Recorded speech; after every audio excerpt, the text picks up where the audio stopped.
When I was a teenager, in the early teens, I would go back and forth to India every year.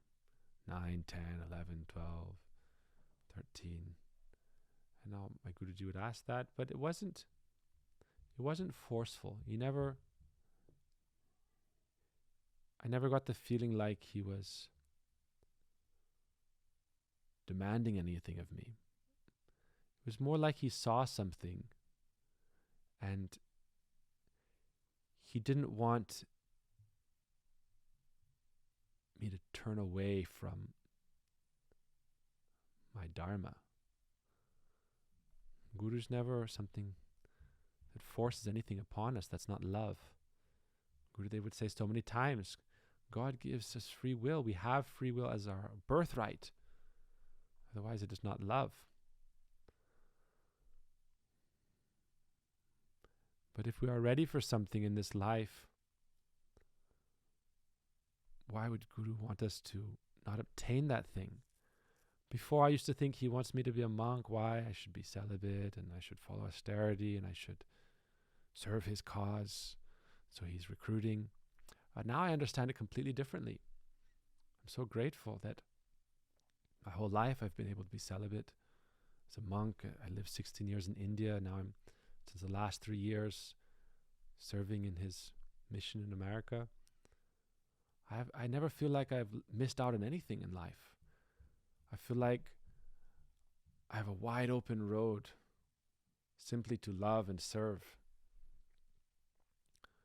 with no bondage of attachments to anything in this world, nor any obligations or responsibilities to serve any material conception in this world.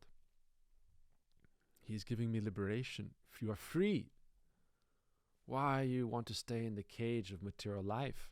I'm opening the door to you and I'm saying, fly, bird, fly. Why do you want to remain stuck? You're attached to this conception of life that is not your true nature. For millions of lifetimes, you've had millions of lives, millions of families, wives, husbands, and different species of life. The soul is always moving from one body to another, man to woman, to one life, another life, another life. This life, why don't you make it real? There are different states of existence. There's the real world, the more real world, the most real world, the earthly realm, the astral, and the spiritual realm. How can we transcend through these different layers of coverings of the soul and realize our true nature and be truly awake to our true consciousness, Satchidananda, eternal existence, divine consciousness and bliss? So my Gurudev, I don't want anyone to get the sense that this was something forcefully put upon me. Why? One time I remember when my second sister was married. There's some sweet stories about my sisters. I have 5 very wonderful sisters, 4 elder sisters, 1 younger. The second year, when we went to India with my elder sister also, the 3rd year she got married to her husband. She has 4 kids. So I'm also not anti-family. I have so many friends with beautiful families and many beautiful children. This is something to celebrate. But everyone has their own dharma. And my Guruji saw my dharma in this life and he didn't want me to neglect that, because it's very easy to follow the common path, the well-trodden path. But the road less taken,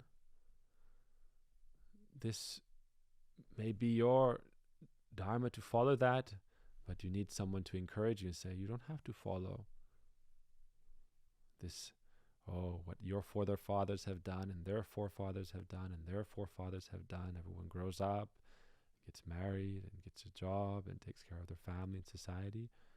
All these things we can also do. As a monk, we're serving society with spiritual values and spiritual charity and distribution of food. The only difference is that we don't accumulate anything for ourselves. I like to tell people, my only possessions, this is the reality, it's my understanding, my meditation. My only possessions are the mantras my Guru gave me and the service to his lotus feet. Guru mantra and Guru seva. Whatever else is there is only for his service. So when my second sister was married, I remember Guruji was sitting in our house. We had a house right next to we were neighbors with where the festival was put on every year, the 7-day festival. And in the morning times, Guruji would walk.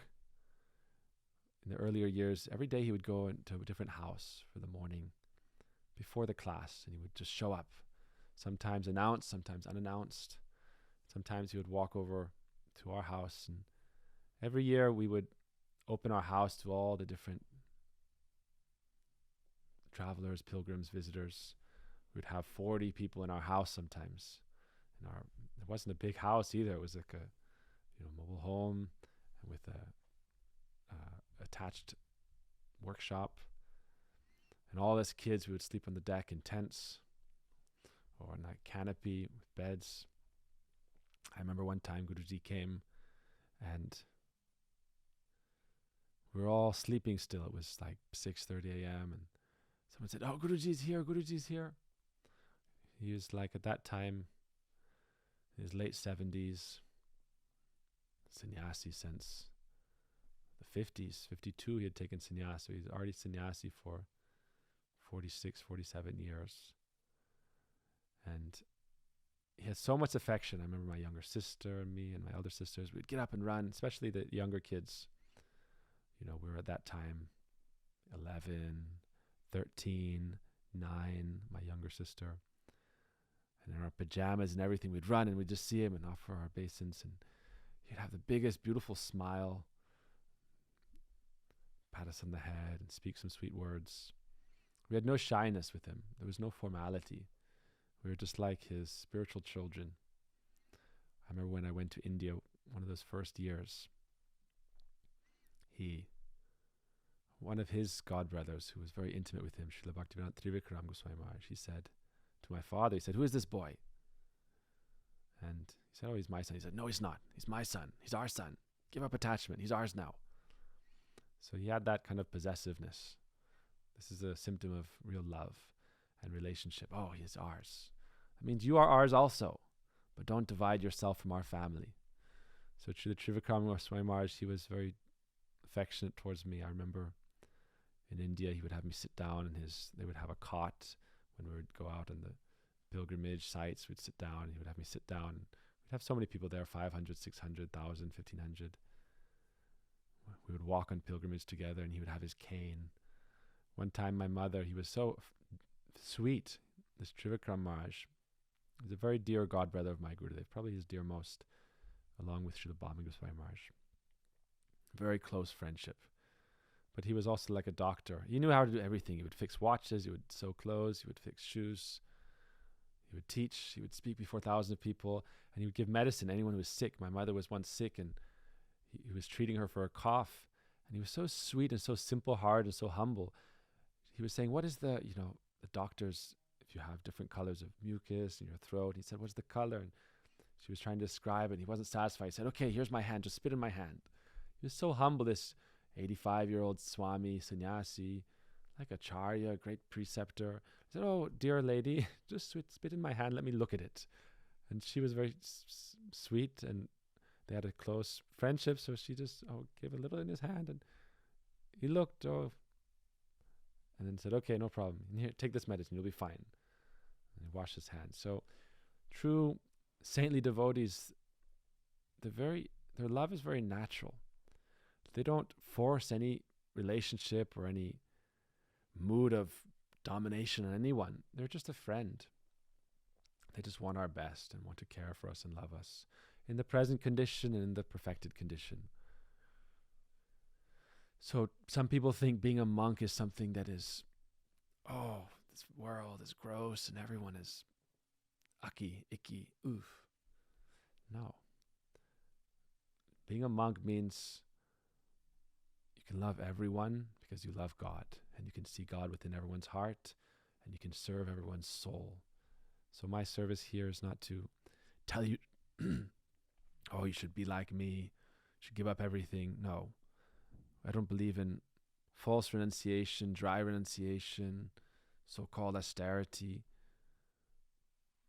Krishna says in the Gita, as long as you have material attachments and desires, Vishaya Vinivartante, the desire to enjoy the objects of the senses, you may restrain them by force.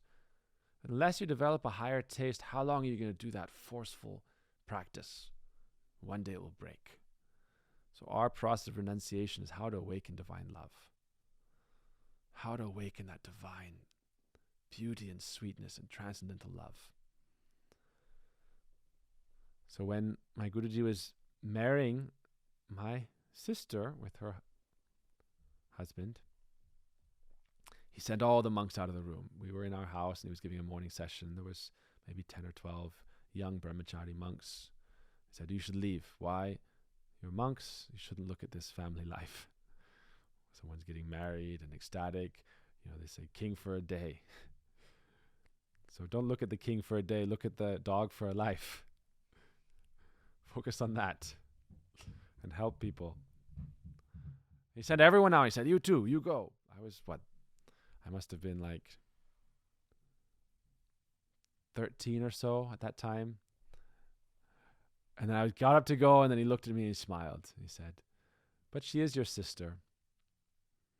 Why? There's a certain, it's not like the ceremony is, they do a fire ceremony, to offer oblations to all the devas, to Sri Radha and Sri Krishna and their associates. But generally before, he has them offer some vows before him in the room, and the exchange of garlands as a sacred bond of coming together. So I got up to go, and he looked at me with a smile, and I remember he said, she is your sister. And anyhow, if you really want, you can get married. But you're a monk. So that was very sweet for me because it felt like a sense of freedom. He wasn't forcing it. It was like he saw it. And so he didn't want me to have to, we say to be a monk means it's like you're getting a shortcut straight to Krishna, straight to the service of Sri Radha. You don't have to go the meandering long route. You can say, oh, you can take this, and it can take you very quickly to your destination.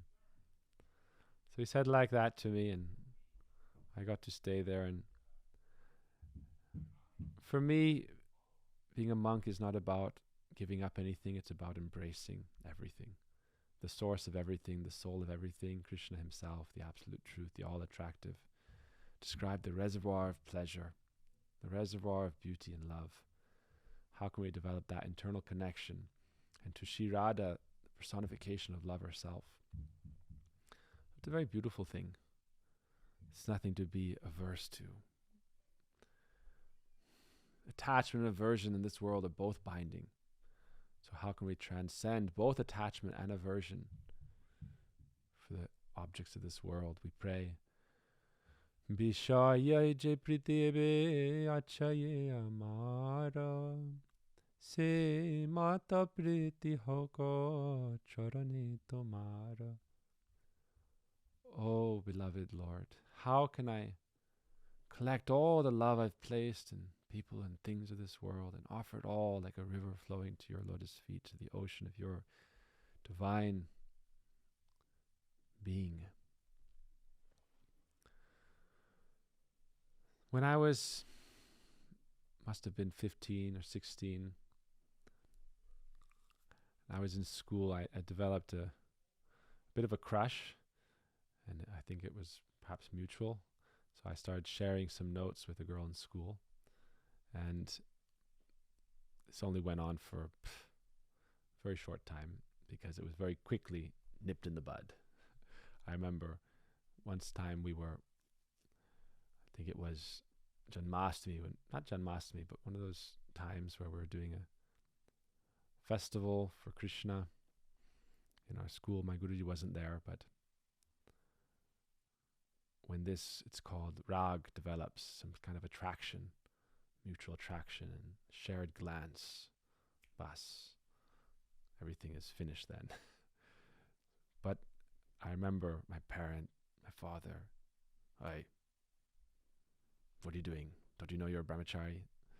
And my teacher, Brajendra Nandan Prabhu, hey, what are you doing? You're supposed to be a monk. So it was very interesting for me because I saw that my circumstances around me, my community, was very protective of the desire of my Guruji. So I definitely went through a period of angst related to that. I was thinking, what?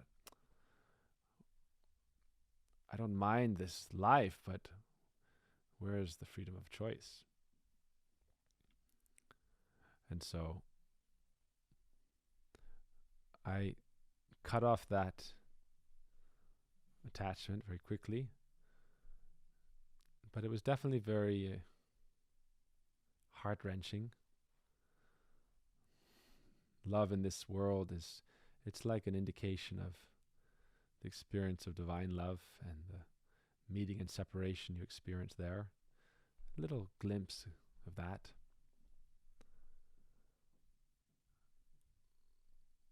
Sometimes when you do that, it's kind of like a yajna, sacrifice.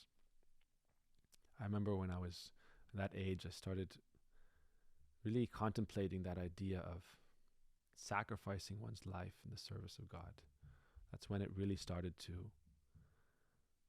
philosophically be experienced. Spiritual life isn't something that is intellectual, armchair philosophy. Spiritual life is an experience. So for me at that time, it became very much a very kind of metaphysical experience on life and death and God, the soul.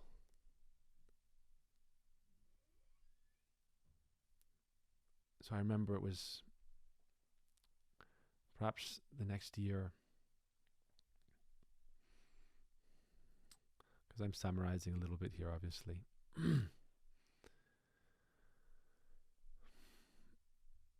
There was actually 2 different times. I had a little attachment, wrote a letter back and forth, and then we cut it because of my own understanding. The second time, it was very clear that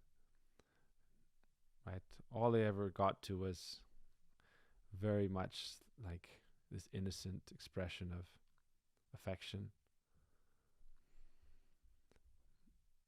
But I always thought about this, that my Guruji had asked me this, and I thought, what does it mean to endeavor to sacrifice your life in the service of God, in the service of Guru, and try to please him, try to realize your true nature. And when my Guruji would come to our town, village for his festival, and we would wait for him for an hour to arrive and be singing, his beauty, his sweetness, his grace, his love was so powerful.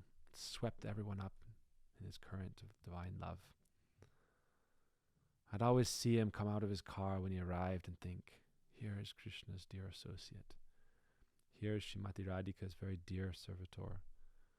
Krishna's own eternal expansion of Srimati Radhika's love. So I remember around this time he had a festival, and he spoke about the life of Raghunath Das Goswami. And it was very heart-touching. When you're young and you're naive and innocent, spiritual teachings, for the most part, kind of fly over your head. But once you start experiencing spiritual life and going through the trials and tribulations in your own life, then it starts to really set in. And you see the life of Raghunath. He was one of Mahaprabhu's, who was Radha Krishna incarnate in this age. One of his very dear, intimate followers, the 6 Goswamis. One of the young members of the 6 Goswamis. He was born in royalty. His parents arranged his marriage to what Gurudev described to be Miss Universe at the time. The most beautiful, sweet girl in the whole world. And yet none of these things could bind him. Nothing could bind him. Rather, his heart was already drawn to Mahaprabhu. He was always trying to escape. The story of Raghunath is very sweet. He had all wealth, all beauty, all good fortune, the most beautiful wife. But yet, his parents would have to place guards and make him like a prisoner, and he would try to run away. Every opportunity he could find, he would try to run away and try to go to Mahaprabhu, and he would pray to Mahaprabhu, when can I give up everything in this world and take shelter at your lotus feet and truly be with you and realize my soul's relationship to Radha Krishna and into this reality of divine love. One time his mother said to her husband, his father, let us bind him at night so he cannot run away, and daytime we'll have 10 people always around him. At that point, her husband had become a little bit resigned to the expectation of, what can I really do? He said, if the most beautiful woman in the world cannot bind him to home life, if all the opulence of a king and a prince cannot bind him, then what will a chain do? Are you going to force him to be bound his whole life? And so shortly after that, he found some time, some arrangements, some excuse, and he ran away. And that time, because many times he had run away and been caught, that time he ran straight in the jungle. He didn't go on the main roads. There's many stories in relation to this, but in brief, he had received the mercy of Lord Nityananda, Lord Balaram's incarnation in this age, and he had received the shelter of the lotus feet of Sri Guru Nityananda, and he said, oh, now by the mercy of Lord Nityananda, all attachment to this world, anything that binds you to this world is severed. There's a beautiful song we pray and sing. Ara kabe nitai chand. When will the moon of Lord Nityananda free me from all attachments to this world? Sangsara bashana moro kabe tucha habe. When will all my material desires become insignificant? So by the mercy of Nityananda, he was freed, and then he ran into the jungle. And for day after day, he barely ate or slept. He just ran through the jungle. Like a crazed person searching, where can I find my eternal shelter? So he ran all the way from that time West Bengal to Jagannath Puri in Odisha, hundreds and hundreds of kilometers away. He arrived, cut feet, ragged clothes. Mahaprabhu embraced him and said, oh, my dear Raghu, now you've escaped the deep, dark well of worldly family life. You're so fortunate. He said, I am placing you in the care of my Swarup. You are Swarupera Raghu. Swarup Damodar's was Mahaprabhu's one of his most intimate friends, Swarup Damodar, Ramananda Roy. You'll learn more about these personalities in future episodes. But Mahaprabhu himself is Sri Krishna Chaitanya, appeared about 550 years ago, combined incarnation of Radha and Krishna, her mood, her love, her complexion, and Krishna trying to understand her love and glorify her, serve her.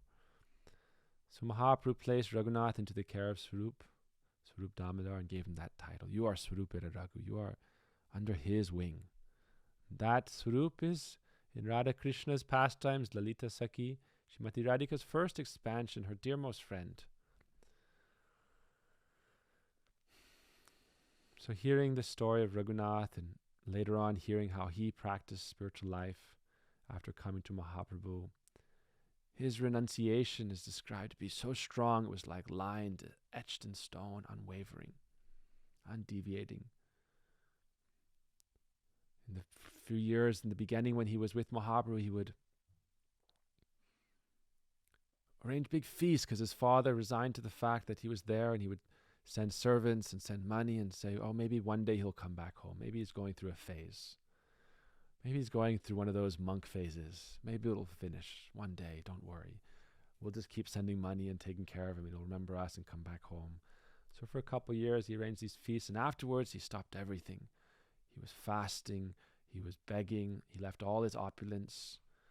He would take food left over, like discarded grains, cooked rice that not even the animals were eating. He would take that and he would wash it, and he would mix a little bit of salt and somehow maintain his life.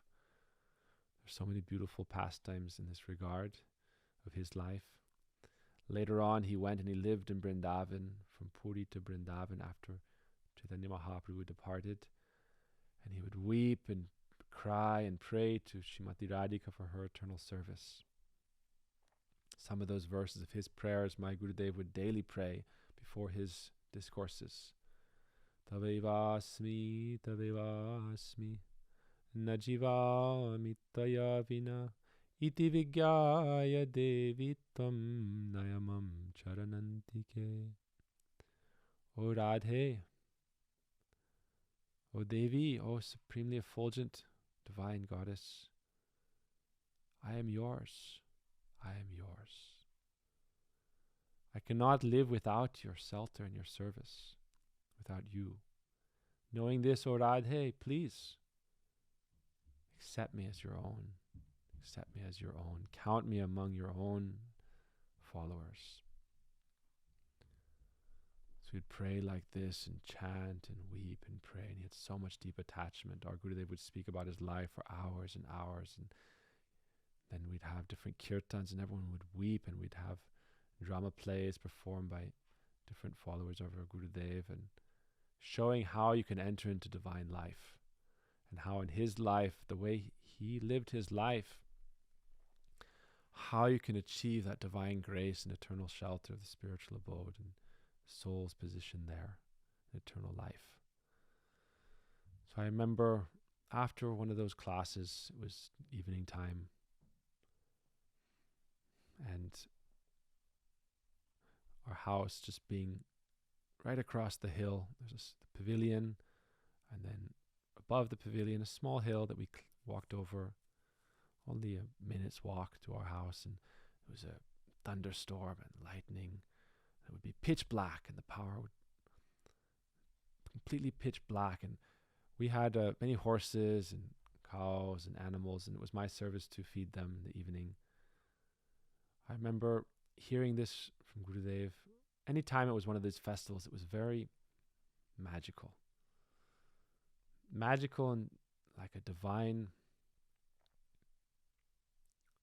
romance almost. The magic of this kind of spiritual experience, when the material and the spiritual dimensions come very close, and it's as if you're walking in this world, but you're very close in touch with something divine and very beautiful and sweet.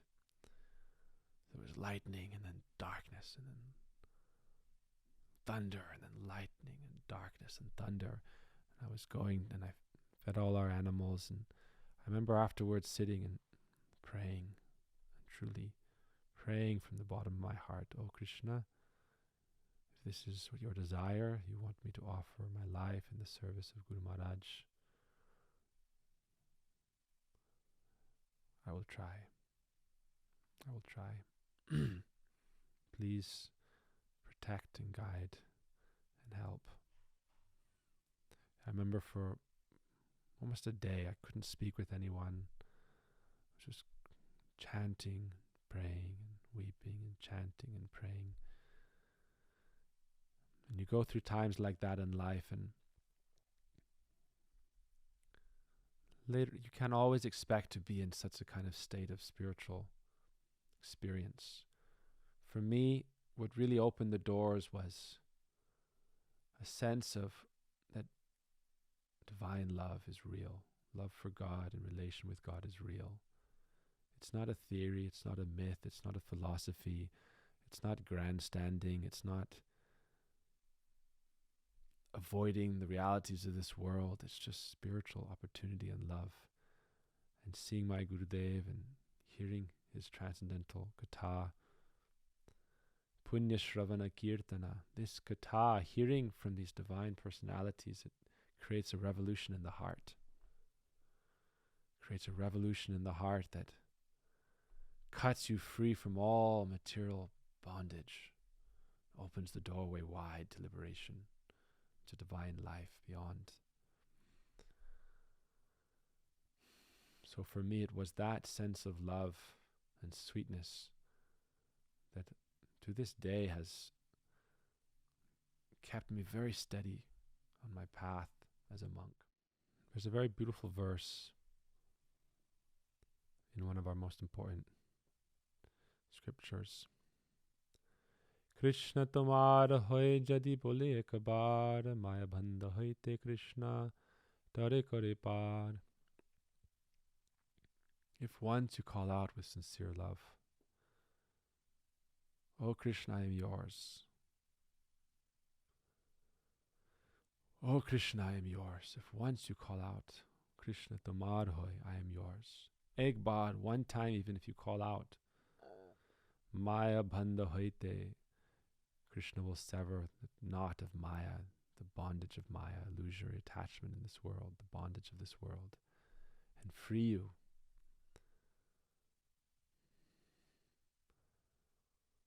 So if you can once sincerely pray to God like that, this is a covenant. God does not force you to love Him, to be with Him. But if you can open your heart just once and pray, oh Lord, how may I be with you? How may I walk with you, talk with you, serve you? Please accept me into your embrace. Then He certainly hears. And He makes all arrangements for this to come to pass. This is Sharanagati, surrender. Surrender is the doorway to the realm of divine love and experience. People think you have to give up something. It's not about giving up anything. It's about embracing reality itself, true experience. Nothing is less when everything is gained. Like a poor person, you think, how can I give up my hut, my stick, tent, my possessions, my ragged clothes, and my broken, tattered possessions. And yet Krishna is saying, I'm giving you everything. All you have to do is leave this attachment behind.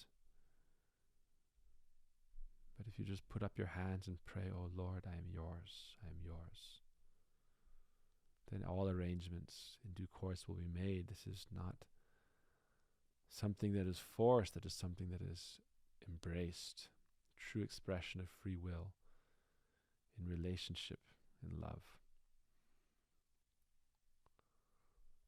So I was very fortunate, I feel, in my life to have been given that opportunity by my Gurudev again and again to be with him, to serve him, to be part of his transcendental mission, to help people realize their true nature, how to transcend suffering in this world and experience true bliss and transcendental life, to help those who are suffering in material existence. But really, ultimately, to save ourselves relish the nectar of divine experience, and then we can genuinely love and care for others. If our cup is not full, then we'll try to use everyone else to fill our cup, make us feel valued, or make us feel properly situated. Oh, many followers, then it is bona fide. We're only trying to fill our own cup by taking from others. But if our own cup is overflowing with love and beauty and sweetness, then we can share this love and sweetness with others. Like my Gurudev, when he first came to the West, he said, I have not come to take anything from you. I've come only to give. I've come to give you of my divine treasure, of my love. Share with you a drop of flavor of that love, like the essence that is so powerful. And so from this point on, very quickly, after I graduated, I moved to India. I lived there for 16 years. So I'm trying to give a little introduction, because I've been requested to do that. Tell the story of my Gurudevs from a personal experience. And then reflect upon all of the situations we face in life and in spiritual life, in our devotional communities and in our world at large. And to give a chance for us to develop perhaps an understanding better of each other. And so I offer to you, if you have any questions, please share.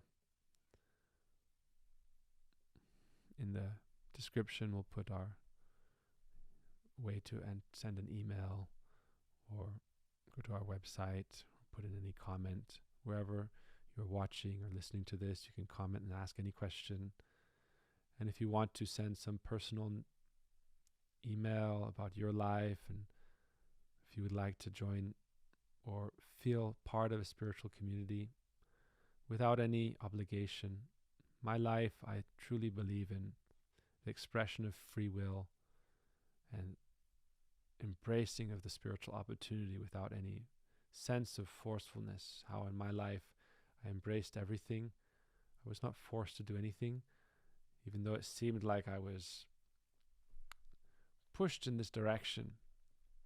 I understood in due course that this was only because it was my dharma in this life. I was ready for this in this life. But we can all experience spiritual life no matter what stage of life we are in, whether we are married or have children, or we are working in the world, or we are monks. No matter where we are, who we are, what we are doing, this practice is very simple. The practice of awakening love and relationship is very simple. We have this mantra we chant, Hare Krishna. It means I am yours. Hare, I am yours. Sri Radha. Krishna, you are mine. Hare, I am yours. Sri Radha. Krishna, you are mine. You are hers. You are ours. This is the mantra of awakening spiritual relationship with the absolute truth. But I'm not requesting you to chant this. If you like, you can do this. This is a famous chant. You can look online and hear the Beatles track, the Hare Krishna Temple, Radha Krishna Temple, chanting this prayer. It was the #1 best-selling record at the time. Hare Krishna, Krishna Krishna, Hare Hare, Hare Rama, Rama Rama, Hare Hare. This is love and sweetness, relationship. We can chant this mantra anywhere we are, and we can pray to Krishna. Please help me realize my soul and my relationship with you and with your beloved Sri Radha. So in later series and episodes and courses I'll be giving, I'll talk about whatever issues are important to people, relevant today, tomorrow, how to live a transcendental life and how to transcend the trend of material life, and how to live a well-balanced spiritual and worldly life. How can we marry that and walk the path in a steady way? But for now, as an introduction, I'm sharing these stories with you to build some understanding and hopefully to do some good and some service. Hopefully to do some good and some service. That is my prayer. I'm not trying to convert or impress. This is a spiritual podcast. I'm only doing my service to my Gurudev to share this message of love and beauty and truth. If you'd like to participate or feel a deeper sense of community, you can do that to whatever extent you like. But love is free. Love has no cost. Love is the natural outpouring of the heart, the object of one's love. Like I mentioned in the previous episode, my Gurudev said, you don't ask someone's permission to love. You don't ask someone's permission to feel attraction to them. You don't ask the parents' permission to have love for their son or daughter. Love is natural, but love also awakens. And there's a process of awakening divine love for God and your relationship. But it is free. You cannot bind it. You cannot tie it down. The heart can never be bound, even if the body is bound. So we're going forward on that path of bhakti yoga, the yoga of union with the absolute truth through the process of love. So thank you for your time in this episode. We'll be back with you again tomorrow. I hope you are doing very well. Thank you for your time and for listening. I'm praying for your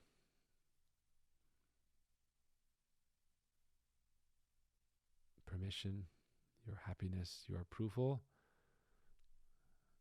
that you may pray for me also, that I may achieve my earnest aspiration to eternally remain within the service and the family of Srimati Radhika and love. Serve her love for her beloved Sri Krishna, and thus make my life sublime.